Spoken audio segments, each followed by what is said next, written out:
UP सरकार पर भारी पड़ रही है सरकारी मशीनरी की मनमानी।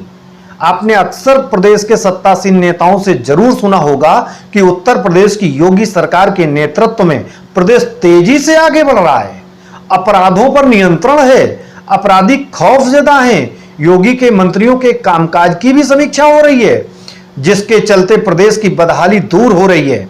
सरकार ने नौकरशाही और पुलिस की लगाम कस रखी है, जिससे लाल फीताशाही पर लगाम लगी है। प्रदेश में अमन चैन है। बार बार योगी सरकार इस तरह के दावे करती है, फिर भी ऐसे दावे करने के बाद भी यदि मुख्यमंत्री योगी आदित्यनाथ को अपने अधिकारियों को यह नसीहत देना पड़े कि जनता की समस्याएं ना सुनना, अब अधिकारियों को भारी पड़ेगा।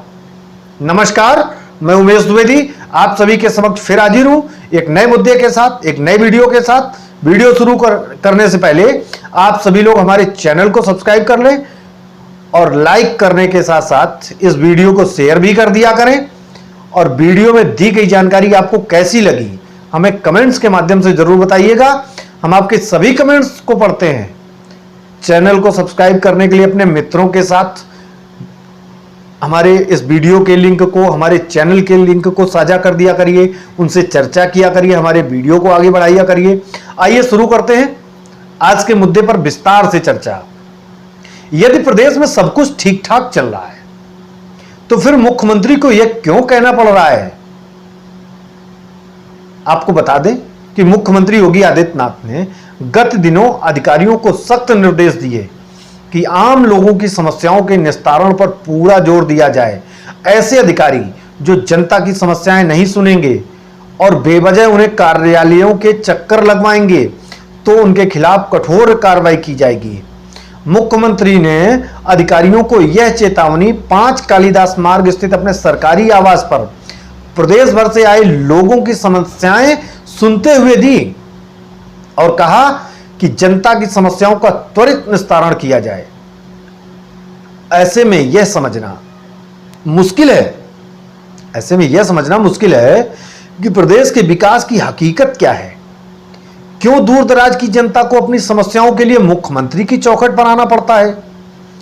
जिला प्रशासन क्या अपनी जिम्मेदारी का निर्वहन भली प्रकार से नहीं कर रहा है? समस्या कहां है?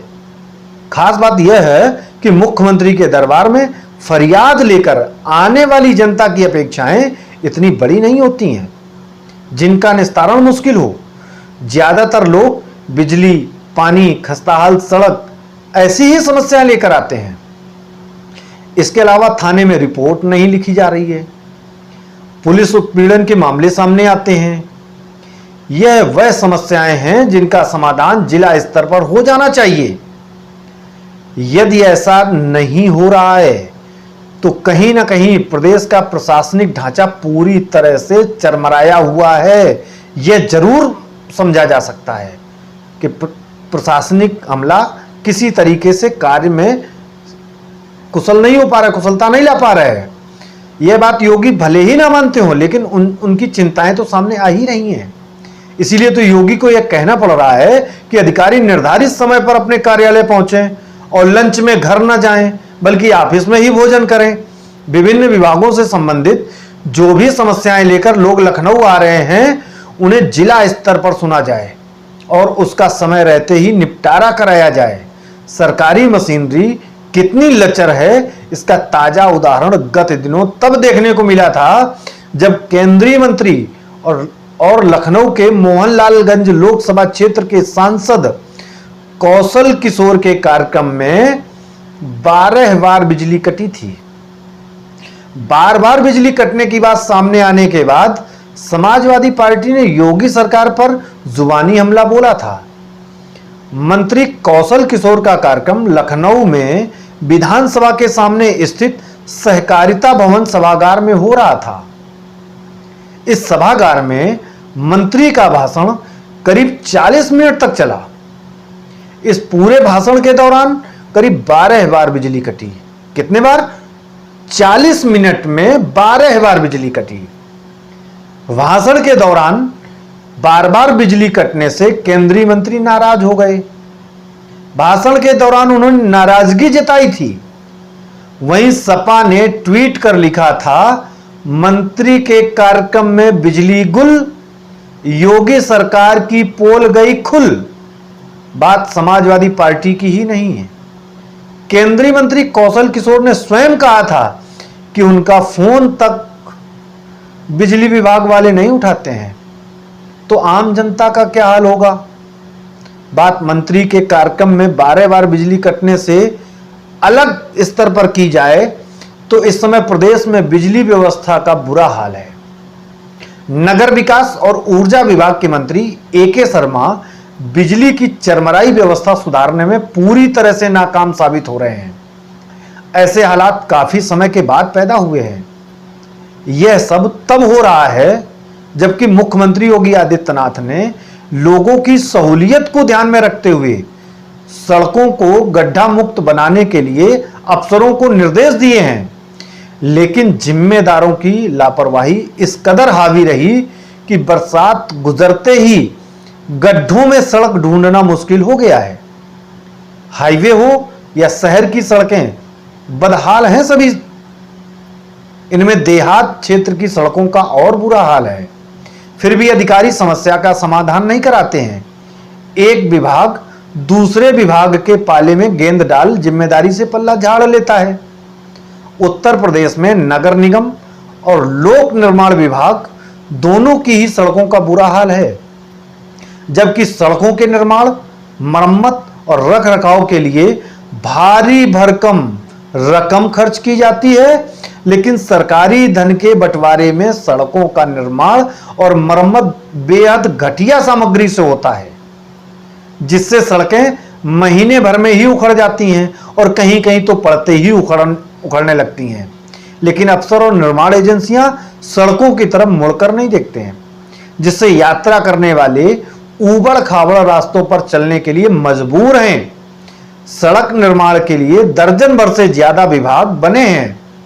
लोक निर्माण विभाग में निर्माण खंड, प्रांतीय खंड, प्रधानमंत्री ग्रामीण सड़क योजना खंड, नेशनल हाईवे खंड, ग्रामीण अभियंत्रण विभाग, जिला पंचायत, क्षेत्र पंचायत, ग्राम पंचायत, विधायक निधि, सांसद निधि, विधान परिषद सदस्य निधि, विश्व बैंक योजना, नहर विभाग, सिंचाई विभाग आदि विभाग जो है सड़कों का निर्माण कराते हैं।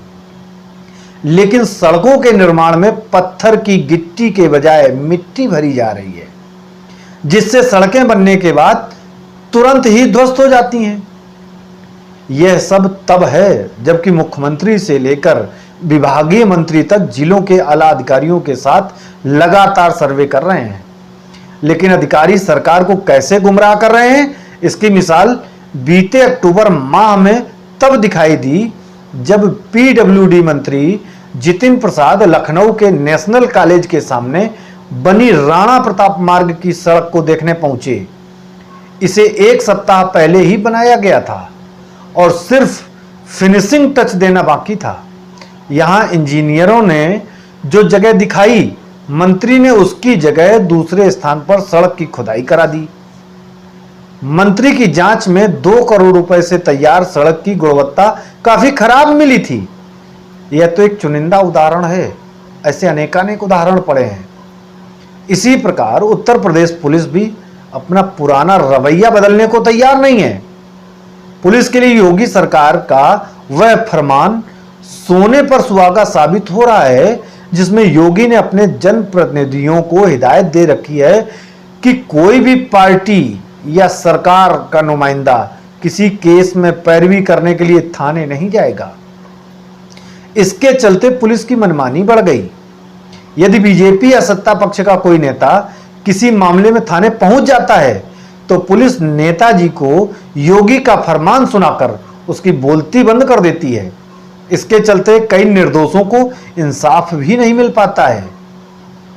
बात इससे आगे की जाए तो योगी सरकार ने पिछली राज्य सरकारों में गरीबों को मिलने वाली सरकारी राशन का वितरण भी 5-6 महीने से बंद कर दिया है। अब सिर्फ मोदी सरकार द्वारा ही 5 किलो प्रति व्यक्ति राशन दिया जा रहा है। जिसकी शुरुआत कोरोना काल में हुई थी। पहले राज्य सरकारों द्वारा 2-3 रुपए प्रति किलो पर गरीब जनता को चावल गेहूं उपलब्ध कराया जाता था। सरकारी मशीनरी की स्थिति को जहां कहीं पर परखना शुरू कर दें तो उसी जगह पर सरकार से हटकर अपनी अनोखी और लूज पोल वाली व्यवस्था का संचालन करती नजर आती है। ऐसे में सरकार पर सरकारी मशीनरी भारी पड़ रही है, जिसे समय पर रोकना और टोकना जरूरी है, वरना फिर पछताई होत का जब चिड़िया चुग गई खेत। चलिए मित्रों, आज की चर्चा को यहीं विराम देते हैं और आप सभी लोग हमारे चैनल को सब्सक्राइब कर दें। हम आपके लिए ऐसे ही ज्वलंत, मजेदार और रोचक विषय लेकर आते रहेंगे। आपको यह जानकारी कैसी लगी हमें कमेंट्स करके जरूर बताइएगा। हम आपके हर कमेंट्स पर ध्यानाकर्षण जरूर करते हैं। हम कल फिर हाजिर होंगे एक नए वीडियो के साथ, एक नए मुद्दे के साथ। तब तक के लिए हमें इजाजत दीजिए। नमस्कार।